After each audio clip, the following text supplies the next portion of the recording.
আমি এটা বলছিলাম যে জুলাই হত্যা মামলা দিয়ে একে ওকে গ্রেপ্তার করা এই প্রবণতাটা ঠিক না, বরং সুনির্দিষ্টভাবে যদি গুমের অভিযোগ থাকে, কে অভিযোগ করলো, কি করলো, এটা পরিষ্কার হওয়া দরকার। আবারও আদালতে জেনারেল মাসুদ এবং মামুন খালেদের প্রসঙ্গটা উত্থাপিত হয়েছে। সাবেক সেনা কর্মকর্তা মাসুদ খালেদ দুজনই আওয়ামী লীগের দোসর এবং দুষ্কৃতিকারী, চিফ প্রসিকিউটর বলছে। অত্যন্ত কড়া আওয়াজ। আমি মাসুদউদ্দিন চৌধুরীর বিষয়টা তো 111 তার সম্পৃক্ততা পরিষ্কার। মামুন খালেদের বিষয়টা কিন্তু এখনো পরিষ্কার না। মামুন খালেদ 111 শেষ ভাগ থেকে আওয়ামী লীগের একদম প্রথম ভাগে পর্যন্ত যুক্ত ছিল যতটুক তার দেখি। তারপরে তো তিনি বদলি হয়ে দূরে দূরে, এমনকি 111 যখন হয় তখন তিনি কুমিল্লায় কর্মরত ছিলেন। এবং যে কুশীলব যাদেরকে বলা হয় তার মধ্যে মাসুদউদ্দিন চৌধুরীকে যেভাবে বলা হয়, মামুন খালেদ কি তেমন কিনা এখনো কিন্তু সেই তথ্যগুলো গণমাধ্যমের কাছে পরিষ্কার না। আরো যদি পরিষ্কার হতো তাহলে বোঝা যেত তাদের আসলে অবস্থা কি। কিন্তু দুজনকে একদিনের ব্যবধানে আটক করা হয়েছে।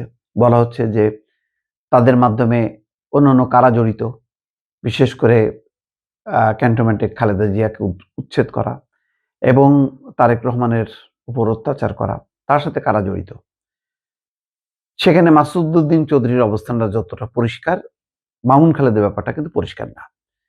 এখন সরকারের পক্ষ থেকে মানে কি কি অভিযোগগুলো আনা হয় সেটা একটু দেখার বিষয়, সেটা এখনো পরিষ্কার হয়নি। দুইজন যারা গ্রেপ্তার হয়েছেন তাদের পক্ষ থেকে আইনজীবীরা কি বলেন সেটাও এখন দেখার বিষয়। কিন্তু বক্তব্যটা দুজনকেই একই কাতারে দেখানো হয়েছে যে আওয়ামী লীগের দোসর এবং দুষ্কৃতিকারী। বলা হচ্ছে যে প্রতিরক্ষা গোয়েন্দা মহাপরিদপ্তরের সাবেক মহাপরিচালক লেফটেন্যান্ট জেনারেল অবসরপ্রাপ্ত শেখ মামুন খালেদ এবং আরেক সেনা কর্মকর্তা লেফটেন্যান্ট জেনারেল মাসুদউদ্দিন চৌধুরী আওয়ামী লীগ সরকারের দোসর এবং দুষ্কৃতিকারী হিসেবে উল্লেখ করেছেন চিফ প্রসিকিউটর মোহাম্মদ আমিনুল ইসলাম। তিনি বলেন তাদের অতীতের বহু কর্মকাণ্ড মানবতা বিরোধী অপরাধের মধ্যে পড়ে। আন্তর্জাতিক অপরাধ ট্রাইব্যুনাল প্রাঙ্গণে রোববার দুপুরে এক ব্রিফিংয়ে সাংবাদিকদের এই কথা বলছেন।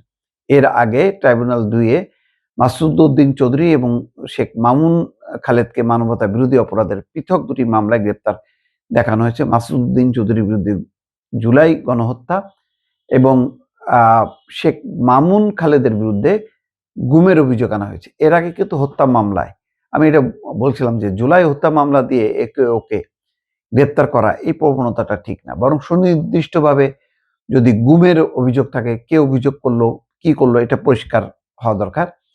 আর মাসুদউদ্দিন চৌধুরীর ক্ষেত্রেও তাই। মাসুদউদ্দিন চৌধুরীর বিরুদ্ধে তো সুস্পষ্টভাবে মালয়েশিয়ার আদম সিন্ডিকেটের অভিযোগ আছে।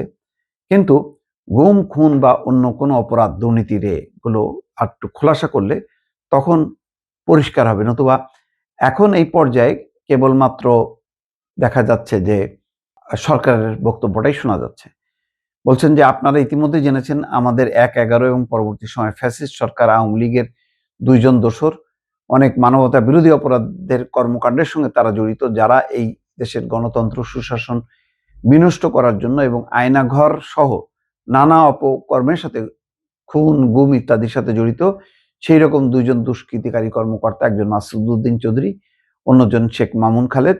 আপনারা দেখেছেন ইতিমধ্যে তারা গ্রেপ্তার হয়েছেন এবং অন্য মামলায় পুলিশি হেফাজতে বা রিমান্ডে আছেন। তাদের অতীতের যে কর্মকাণ্ড, তাদের বহু কর্মকাণ্ড আমাদের মানবতা বিরোধী অপরাধের সংজ্ঞায়িত অপরাধের মধ্যে পড়ে।